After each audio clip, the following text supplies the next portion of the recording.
जय हिंद दोस्तों, स्वागत है आपके अपने परिवार गांव की पाठशाला में। आज की इस नई वीडियो में हम लोग बात करेंगे भारतीय राष्ट्रीय आंदोलन से संबंधित प्रैक्टिस सेट नंबर 3 के बारे में।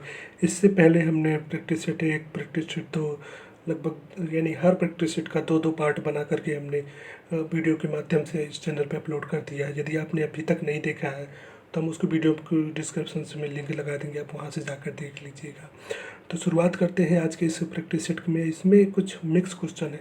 पहला जो प्रैक्टिस सेट था उस प्रैक्टिस सेट में जनजाति तथा किसान आंदोलन से संबंधित था। दूसरा जो प्रैक्टिस सेट है उसमें टोटल जो क्वेश्चन है 1857 से क्रांति से संबंधित, यानी जितने भी बीपीएससी हो गया, एसएससी, रेलवे, बीपीएससी टीचर या बीपीएससी लोक सेवा आयोग या बिहार एसएससी, बिहार एसआई दरोगा या यूपीएसआई, यूपीपीसीएस, आरओ, यार जहाँ भी राष्ट्रीय आंदोलन से संबंधित टॉपिक है उन सभी टॉपिक्स के मतलब प्रीवियस ईयर, जितने भी प्रीवियस ईयर हैं उन सभी को मिक्स करके ये प्रैक्टिस सेट बनाए गए। तो आज के इसमें जो प्रैक्टिस सेट नंबर 3 पे है, इसमें मिक्स क्वेश्चन है, यानी हर प्रकार के क्वेश्चन मिलेंगे। इसमें भारतीय राष्ट्रीय कांग्रेस के भी क्वेश्चन है, इसमें आपको मिक्स कुछ संस्थाओं के बारे में भी क्वेश्चन है। तो शुरुआत करते हैं आज के इस क्वेश्चन सीरीज को। क्वेश्चन सीरीज जैसे पहला क्वेश्चन है, पहला क्वेश्चन क्या कहता है, तो पहला क्वेश्चन देखते हैं। पहला क्वेश्चन जैसे लिप्टन द्वारा प्रस्तावित वैधानिक जनपद सेवा जिसके तहत परीक्षा की आयु 21 वर्ष से घटाकर 19 वर्ष कर दी गई थी, कब लाया हुआ था? तो इस प्रश्न का जो सही उत्तर होगा वो हो जाएगा 1878 में। 1878 में लिप्टन के कार्यकाल में वर्नाकुलर प्रेस एक्ट आया था। बात करें वर्नाकुलर प्रेस एक्ट क्या था, तो इसमें तो अगर बात करें तो इसमें था मुंह बंद करने वाला कानून था। बात करें क्यों लाया गया था, तो क्योंकि हरीशचंद्र घोष तथा शिशिर घोष के द्वारा 1868 में एक अमृत बाजार पत्रिका नामक संपादन किया जाता था। जिस अमृत बाजार पत्रिका के माध्यम से बंगाल में विभिन्न प्रकार की क्रांतिकारी आंदोलन के लिए प्रोत्साहित किया जाता था। तो उस वर्नाकुलर प्रेस एक्ट को बंद करने के लिए, मतलब उस अमृत बाजार पत्रिका को बंद करने के लिए ही 1878 में लिप्टन के कार्यकाल में वर्नाकुलर प्रेस एक्ट लाया जाता है, जिससे प्रभावित होकर के अमृत बाजार पत्रिका को रातों रात भारतीय भाषाओं से उसको कहीं ना कहीं पाश्चात्य कहें या फिर अंग्रेजी भाषा में शिफ्ट किया जाता है। अब दोस्तों जैसे बात करते हैं कि क्वेश्चन नंबर सेकंड क्या कहता है। Question number second, Ilbert bill विवाद किस वायसराय के कार्यकाल में हुआ था? रिपन, लिप्टन, डफरिन, उपयुक्त में से एक से अधिक, उपयुक्त कोई नहीं।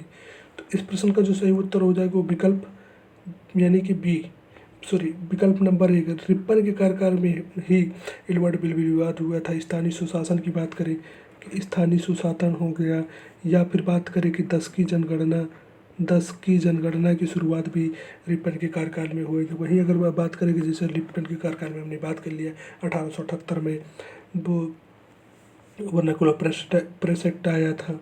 वहीं अब बात करते हैं क्वेश्चन नंबर 3 के बारे में। भारतीय संघ के संस्थापक कौन थे? दादा भाई नौरोजी, बाल गंगाधर तिलक, सुरेंद्रनाथ बनर्जी। तो इस प्रश्न का जो सही उत्तर हो जाएगा वो विकल्प नंबर सी, सुरेंद्रनाथ बनर्जी थे। बात करें भारतीय संघ की स्थापना कब की गई थी, तो इसकी स्थापना जो की गई थी 1876 में। 1876 में एस एन बनर्जी तथा आनंद मोहन बोस के द्वारा की जाती है। आनंद मोहन बोस के द्वारा की जाती है। अब बात करते हैं कि जैसे विकल्प में दिया गया है विकल्प नंबर बी, बाल गंगाधर तिलक। तो बाल गंगाधर तिलक की बात करें तो इनके द्वारा ही 1893 गणेश उत्सव, 1895 में शिवाजी उत्सव की शुरुआत की जाती। वहीं बात करें इनके द्वारा पत्रिकाएं निकाली जाती, केसरी, मराठा, गीता रहस्य जैसी कुछ पुस्तकें निकाली जाती हैं। जब मांडले जेल में जाते हैं तो 1909 में गीता रहस्य जैसी पुस्तक इनके द्वारा निकाली जाती है। अब दोस्तों बात करते हैं क्वेश्चन नंबर 4 के बारे में। क्वेश्चन नंबर 4 क्या कहता है, भारतीय संघ राष्ट्रीय कांग्रेस की अध्यक्षता किसने की थी?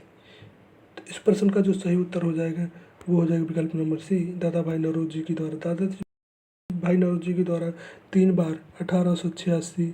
दोस्तों कहीं ना कहीं लिखने में थोड़ा सा आज इशू हो रहा है, तो हम ओरली काफ़ी चीज़ें बोल देंगे तो आप वहाँ से मैनेज कर लीजिएगा।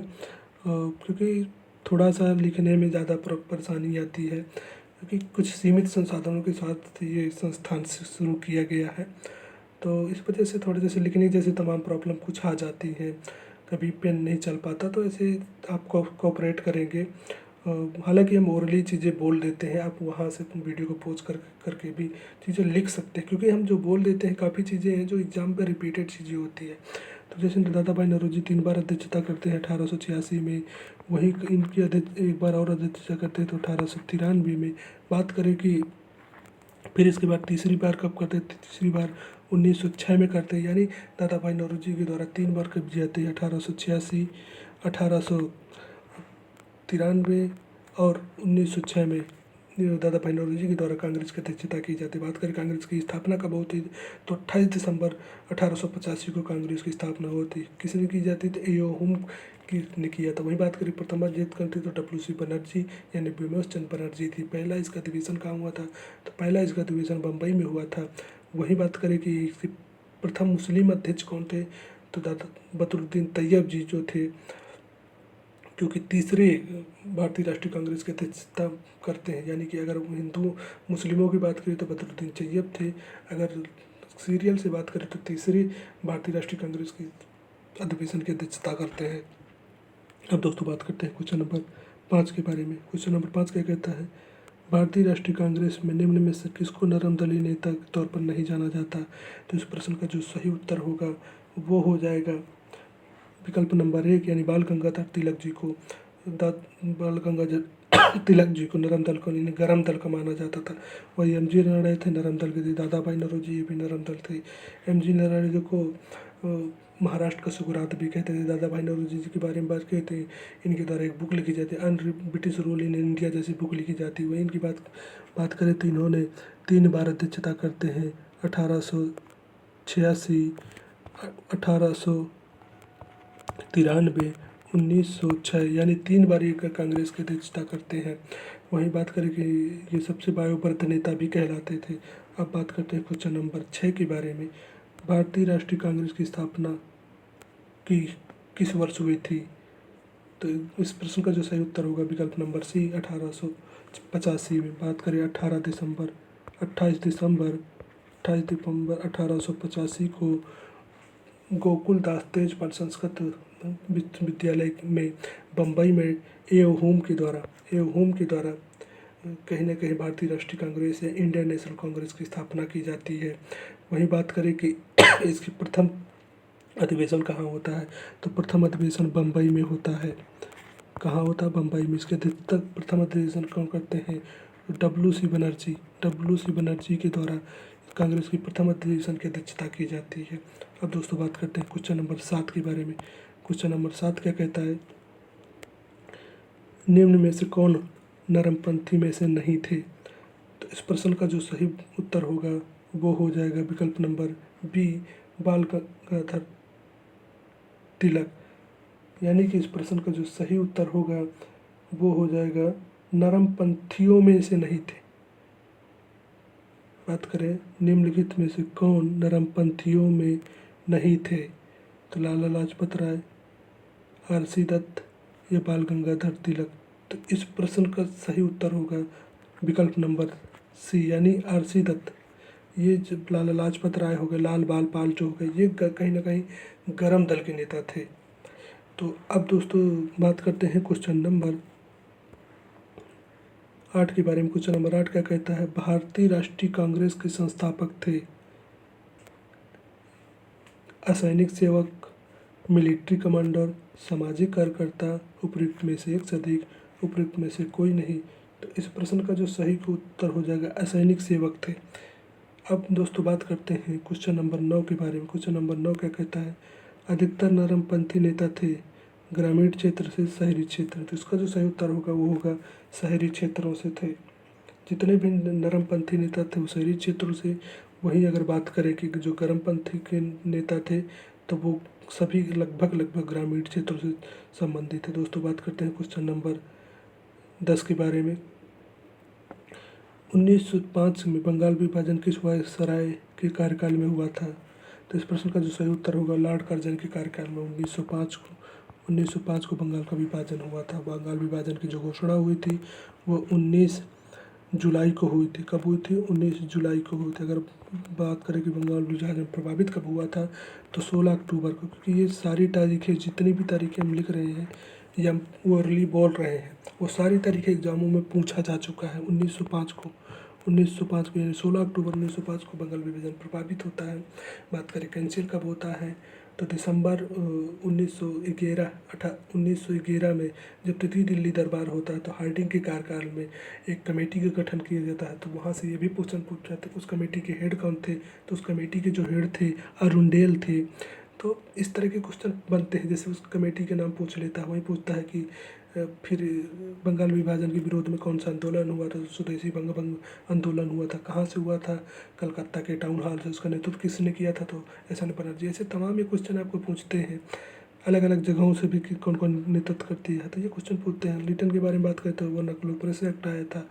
लॉर्ड हार्डिंग की बात करें तो इनके ही कार्यकाल में 1911 में दिल्ली के जब प्रति दरबार हो रहा था, उसी समय बंगाल का विभाजन रद्द किया जाता। अब दोस्तों बात करते हैं क्वेश्चन नंबर 11 के बारे में। क्वेश्चन नंबर 11, निम्नलिखित में से उनके संगठन के आधार पर क्रमवार से जाइए। तो पहले तो उनके संगठन के हमें वर्ष पता होना चाहिए, तब हम जाकर उसको क्रमवार से बना सकते हैं। तो जैसे कि बॉम्बे एसोसिएशन हो गया, तो बॉम्बे एसोसिएशन जो हुआ था 1952 में हुआ था। किसने किया था? थवर चंद ने किया था। थवर चंद ने 1952 में। सर दोस्तों आज लिखने में थोड़ा प्रॉब्लम हो रही है क्योंकि पेन चल नहीं पा रहा है। अब मद्रास महाजन की बात करें तो 1884 में होती है। 1884 में कौन करता है? आनंद चारू के द्वारा। आनंद, ये सब क्वेश्चन पूछे हुए हैं। आनंद चारू के द्वारा मद्रास महाजन की बात करें। इंडियन एसोसिएशन की बात करें तो 1876 में। किसने? एस एन बनर्जी तथा आनंद मोहन बोस के द्वारा की जाती है। वहीं बात करें इंडियन लीग के बारे में बात करें तो अगर इंडियन लीग के बारे में बात करें तो शिशिर घोष के द्वारा की जाती है। कब की जाती है? 1875 में। 1875 में किसके द्वारा की जाती है? तो शिशिर घोष के द्वारा की जाती है। कब की जाती है? 1875 में। तो क्रमवार से अगर बात करें तो जो क्रम इसका सही होगा तो इस विकल्प जो सही हो जाएगा उपयुक्त में से कोई नहीं, क्योंकि कहीं ना कहीं ये सब क्रम से सभी सजे ही नहीं है। तो अब बात करते हैं क्वेश्चन नंबर 12 के बारे में। जैसे कि आप क्वेश्चन नंबर 12, भारतीय राष्ट्रीय कांग्रेस का प्रथम मुस्लिम प्रेसिडेंट कौन था? पहले भी इसके बारे में हमने बात करी थी। उस प्रश्न का जो सही उत्तर होगा बदरुद्दीन तैयब जी थे। वही बात करें कि भारतीय यानी इंडियन नेशनल कांग्रेस के प्रथम हिंदू अध्यक्ष कौन थे? तो भीमेश चंद्र बनर्जी। फारसी अध्यक्ष कौन थे? प्रथम फारसी अध्यक्ष तो दादा भाई नौरोजी थे। तृतीय जो भारतीय राष्ट्रीय आंदोलन का अध्यक्षता करते हैं तो बदरुद्दीन तैयब जी के द्वारा की जाती है। तो ये प्रथम मुस्लिम थे। वहीं बात करें अंग्रेज थे तो जॉर्ज जूले थे 1888 में। 1888 में कहाँ? कल यहाँ पर यानी इलाहाबाद में ही इनके द्वारा अध्यक्षता की जाती है। अब दोस्तों बात करते हैं क्वेश्चन नंबर 13 के बारे में। ब्रिटिश हाउस ऑफ कॉमन्स का चुनाव किस प्रथम भारतीय ने लड़ा था? तो इस प्रश्न का जो सही उत्तर होगा वो हो जाएगा विकल्प नंबर ए, यानी भीमेश चंद्र बनर्जी ने लड़ा था। वहीं अगर जीतने की बात करें तो इस चुनाव को जो जीता था प्रथम बार 1892 में किसने जीता था? तो दादा भाई नौरोजी ने जीता था। इन्होंने सिर्फ चुनाव लड़ा था, लेकिन जो जीते थे 1892 में वो जीते थे दादा भाई नौरोजी जीते थे। अब दोस्तों बात करते हैं क्वेश्चन नंबर 14 के बारे में। क्वेश्चन नंबर 14 क्या कहता है? किसने कहा था कांग्रेस पतन के लिए लड़खड़ा रही है? मेरी सबसे बड़ी विलासा जब तक मैं भारत में हूँ कांग्रेस की शांतिपूर्ण समाप्ति में सहयोग करना है। तो ये जो कथन था ये लॉर्ड कर्जन का कथन था। बस तो आप बात करते हैं विकल्प क्वेश्चन नंबर 15 के बारे में। क्वेश्चन नंबर 15 के कथनों से रिलेटेड भी एक क्वेश्चन आता है। भारतीय राष्ट्रीय कांग्रेस के 1905 के बनारस अधिवेशन के अध्यक्ष कौन थे? तो इस प्रश्न का जो सही उत्तर होगा वो होगा गोपाल कृष्ण गोखले। बात करें गोपाल कृष्ण गोखले जी के बारे में तो इन्होंने the servant of Indian society की स्थापना करते हैं। ये महात्मा गांधी के राजनीतिक गुरु भी कहलाते हैं। तथा बनारस का अधिवेशन जो 1905 में हुआ था उसकी अध्यक्षता गोपाल कृष्ण गोखले के द्वारा की जाती है। वहीं सूर्यनाथ बनर्जी के द्वारा की बात करें तो इन्होंने 1876 में द इंडियन एसोसिएशन की स्थापना करते हैं। बात करें फिरोज शाह मेहता के बारे में तो इनके द्वारा ही बम्बई क्रॉनिकल नामक एक पुस्तक लिखी जाती है। अब दोस्तों बात करते हैं क्वेश्चन नंबर 16 के बारे में। निम्नलिखित में से कौन भारतीय राष्ट्रीय कांग्रेस की स्थापना के अधिवेशन में उपस्थित नहीं थे? तो इस प्रश्न का जो सही उत्तर होगा विकल्प नंबर सी, सुरेंद्रनाथ बनर्जी नहीं थे। सुरेंद्रनाथ बनर्जी ये प्रारूप तैयार करने, भारतीय राष्ट्रीय कांग्रेस का घोषणा तैयार करने में तो थे, लेकिन ये जब स्थापना हुई थी उस समय ये यहाँ पर नहीं थे। भारतीय संघ इनके द्वारा जो स्थापना की जाती है वो भारतीय संघ की स्थापना की जाती है। कब की जाती है? तो 1876 में एस.एन. बनर्जी तथा आनंद मोहन बोस के द्वारा भारतीय संघ की स्थापना की जाती है। वही भारतीय संघ जाकर के 1886 में भारतीय राष्ट्रीय कांग्रेस तथा भारतीय संघ दोनों मिलकर के भारतीय राष्ट्रीय कांग्रेस को आगे बढ़ाते हैं। अब दोस्तों बात करते हैं क्वेश्चन नंबर 17 के बारे में। क्वेश्चन नंबर 17 क्या कहता है? भारतीय राष्ट्रीय कांग्रेस के पहले अध्यक्ष कौन थे? तो इस प्रश्न का जो सही उत्तर होगा वो हो जाएगा W.C. बनर्जी। बात करें क्वेश्चन नंबर 18 के बारे में। भारत के पहले लोक संघ लैंड होल्डर सोसाइटी यानी लैंड होल्डर सोसाइटी की स्थापना कब हुई थी? तो इस प्रश्न का जो सही उत्तर होगा 1837 में। किसके द्वारा की जाती थी? क्योंकि कभी ये भी पूछ लेता है। तो लैंड होल्डर सोसाइटी जो स्थापना की जाती है वो की जाती है कलकत्ता में की जाती है। अब दोस्तों बात करते हैं वही क्वेश्चन नंबर 19 के बारे में। क्वेश्चन नंबर 19 क्या कहता है? जैसे question number 19, land holder society की स्थापना किसके कल्याण के लिए की गई थी? तो इस प्रश्न का जो सही उत्तर होगा वो जमींदार होगा, किसान होगा कि शिल्पकार होगा? तो इस प्रश्न का जो सही उत्तर होगा वो होगा जमींदारों की किया गया था। अब बात करते हैं क्वेश्चन नंबर 20 के बारे में। दादा भाई नौरोजी ने 1866 में इंडियन एसोसिएशन की स्थापना कहाँ की थी? तो दादा भाई नौरोजी के द्वारा इंडियन एसोसिएशन की स्थापना 1866 में जो की जाती है वो की जाती है कहाँ पे? लंदन में।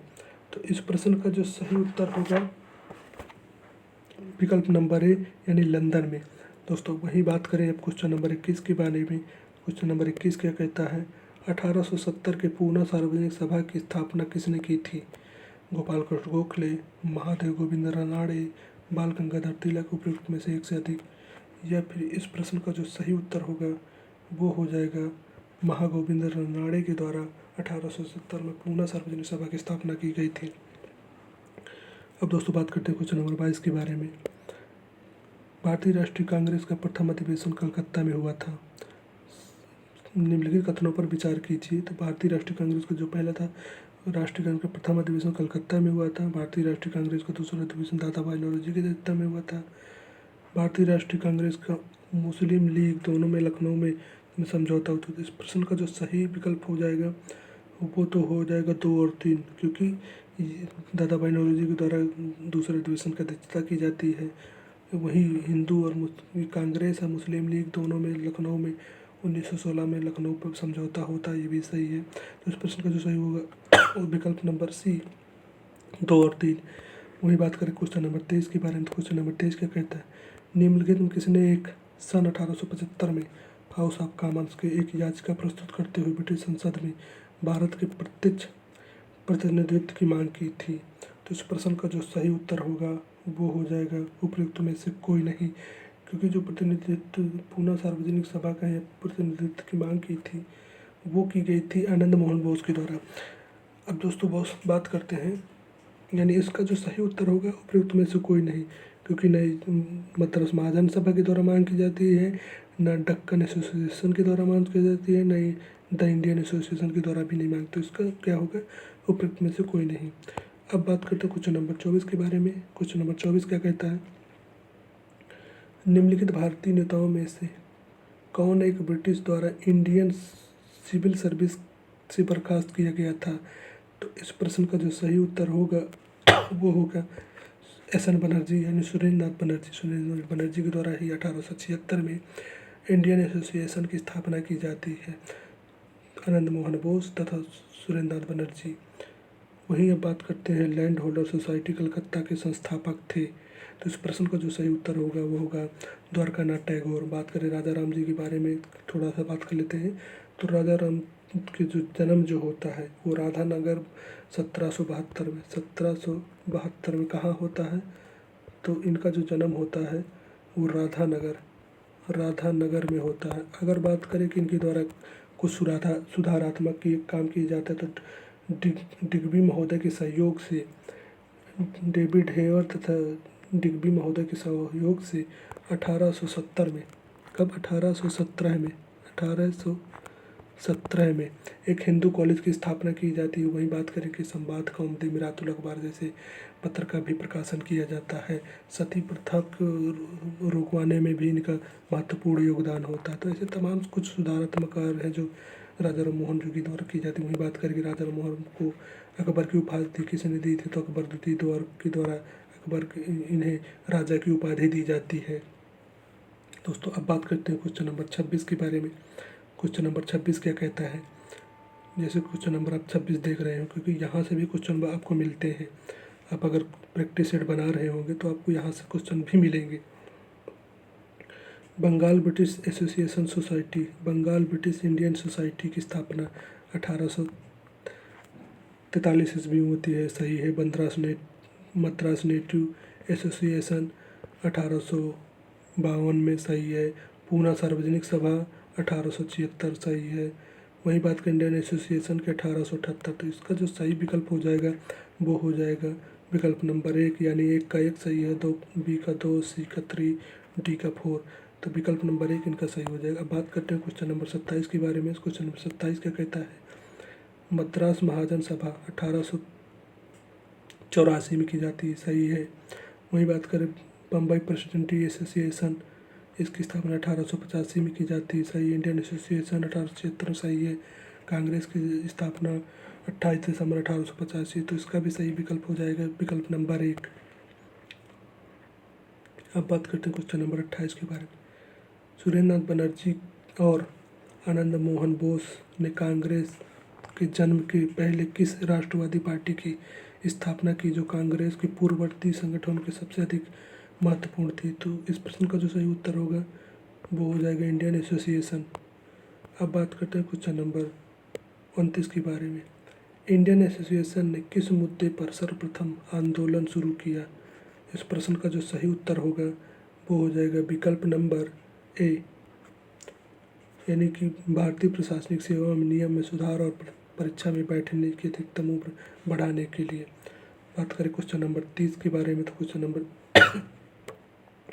इंडियन एसोसिएशन द्वारा कलकत्ता में आयोजित अखिल भारतीय राष्ट्रीय सम्मेलन कब हुआ था? तो इस प्रश्न का जो सही उत्तर होगा वो हो जाएगा 1883 में। वहीं बात करें 1881 में तो 1881 में प्रथम कारखाना अधिनियम आया था। अब बात करें जैसे कि 1882 में तो प्रथम लॉर्ड रिपन के कार्यकाल में 10 की जनगणना की शुरुआत की गई थी। बात करें वहीं क्वेश्चन नंबर अब 31 के बारे में। तो क्वेश्चन नंबर 31 क्या कहता है? भारतीय राष्ट्रीय कांग्रेस के साथ इंडियन एसोसिएशन का विलय कब हुआ था? तो इस प्रश्न का जो सही उत्तर होगा 1886 में। बात करें वहीं क्वेश्चन नंबर 32 के बारे में। तो क्वेश्चन नंबर 32 क्या कहता है? सूची 1 को सूची 2 से मिलान कीजिए। रहस्यमय उद्गम किसके प्रतिपादक कौन थे? रहस्यमय उद्गम के पटाभी सीतारामैया सही है। थियोसोफिस्ट की योजना एनी बेसेंट सही है। डफरिन की षड्यंत्रकारी दिमाग की उपज है ये किसने कहा था? डब्ल्यू.सी. बनर्जी। सुरक्षा कपाट का सिद्धांत लाला लाजपत राय सही है। तो इस प्रश्न का जो सही उत्तर होगा विकल्प नंबर बी। अब वही बात करते हैं क्वेश्चन नंबर 33 के बारे में। क्वेश्चन नंबर 33 क्या कहता है? क्योंकि ये बुक से संबंधित भी क्वेश्चन आपको बार बार देखने को मिलता है। सबसे ज़्यादा जो यहाँ से पूछा जाता है 1857 पूछा जाता है। तो एस एन सेन के द्वारा लिखा जाता है। वहीं इंडिया टुडे की बात करें तो इंडिया आर सी दत्त के द्वारा लिखी जाती है। History of Indian nation Congress की पटाभी सीतारामैया की, ये भी सही है। House India earth for freedom, तो इसकी जो था how India earth worth for freedom, how India worth for freedom, तो ये किसके द्वारा लिखी जाती है, एनी बेसेंट जी के द्वारा। तो इसका जो सही हो जाएगा वो हो जाएगा विकल्प नंबर एक, यानी एक का एक, बी का दो, सी का 3, डी का 4। वही बात करते हैं क्वेश्चन नंबर 34 के बारे में। क्वेश्चन नंबर 34 क्या कहता है, भारतीय राष्ट्रीय कांग्रेस के प्रथम सत्र की बैठक में कितने प्रतिनिधियों ने भाग लिया था, तो उत्तर है 72। वही बात करते हैं क्वेश्चन नंबर 35 के बारे में। क्वेश्चन नंबर 35 क्या कहता है, निम्नलिखित में से किसने भारतीय राष्ट्रीय कांग्रेस की अध्यक्षता 2 बार की थी, तो इस प्रश्न का जो सही उत्तर होगा वो पेटर्नबर्ग। वही बात करें कादम्बरी गांगुली की, तो ये प्रथम शिक्षित महिला थी जिन्होंने कांग्रेस की कांग्रेस की 1916 लखनऊ अधिवेशन में प्रथम बार भाषण देने वाली प्रथम महिला थी। क्योंकि यहाँ से क्वेश्चन बहुत फंसाता, क्योंकि कई बार हम देखते हैं कि जैसे पूछ रहा है कि प्रथम महिला कौन थी जो कांग्रेस की अध्यक्षता करती है, तो एनी बेसेंट थी। उन कब करती है, तो 1917 में। वही बात करते सरोजनी नायडू कब करती है, तो 1925 में इनके द्वारा की जाती है। वही बात करें कि प्रथम भारतीय महिला, तो सरोजनी नायडू थी। वही बात की द्वितीय भारतीय महिला, तो नलिनी सेनगुप्ता 1933 में कांग्रेस की अध्यक्षता करती हैं। तो अगर ये 3-4 क्वेश्चन है जो आपको बार बार फंसाते होंगे। तो कादम्बनी गांगुली कांग्रेस के अधिवेशन में प्रथम बार भाषण देने वाली महिला थी। प्रथम महिला जो कांग्रेस की अध्यक्षता करती हैं वो थी एनी बेसेंट थी। प्रथम भारतीय महिला तो सरोजनी नायडू थी। द्वितीय भारतीय महिला तो नलिनी सेनगुप्ता थी। अब दोस्तों बात करते हैं क्वेश्चन नंबर 36 के बारे में। क्वेश्चन नंबर 36 क्या कहता है,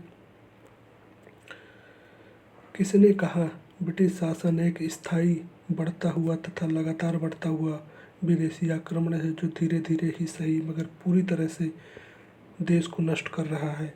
तो इस प्रश्न का जो सही उत्तर होगा वो हो जाएगा विकल्प नंबर 1, दादा भाई नौरोजी ने ऐसा कथन कहा था। दोस्तों बात करें 37 के बारे में, तो निम्नलिखित में किसने एक सार्वजनिक भाषण में राष्ट्रीय कांग्रेस पर हमला किया तथा उसे जनता के एक बहुत सूक्ष्म भाग का प्रतिनिधित्व बताकर उसकी हंसी उड़ाई। तो इस प्रश्न का जो सही उत्तर होगा वो हो जाएगा डफरिन ने कहा था। बात करें क्वेश्चन नंबर 38 की बार, किसने कहा कि मुझे खुशी है कि कांग्रेस बराबर नीचे की ओर जा रही है क्योंकि यह राजद्रोही संस्था है और उसके नेता संदिग्ध चरित्र के लोग हैं। तो ये जो कथन था एल्गिन का कथन था। किसने कहा था इसको, एल्गिन सेकंड ने कहा था। बात करें कि एल्गिन सेकंड ने कहा था कि ये निरंतर यानी ये निरंतर की ओर जा रही है। तो किसने कहा था, तो एल्गिन ने कहा था। विकल्प नंबर 20 का सही होगा। अब बात करते हैं क्वेश्चन नंबर 39, निम्नलिखित में से कौन कौन कांग्रेस के विरोधी थे। तो अहमद खान भी विरोधी थे, बनारस के राजा शिव प्रसाद भी थे, हैदराबाद के नवाब थे दिन शाह, यानी ये सभी लगभग सभी विरोधी थे। तो इस प्रश्न का जो सही उत्तर हो जाएगा विकल्प नंबर डी, उपयुक्त में से एक से अधिक। अब वही बात करें क्वेश्चन नंबर 40 के बारे में। क्वेश्चन नंबर 40 क्या कहता है, उदारवादियों की कार्य पद्धति के साधन थे। उदारवादियों के कार्य पद्धति के जो साधन थे वो क्या थे, तो प्रार्थना याचना व विरोध।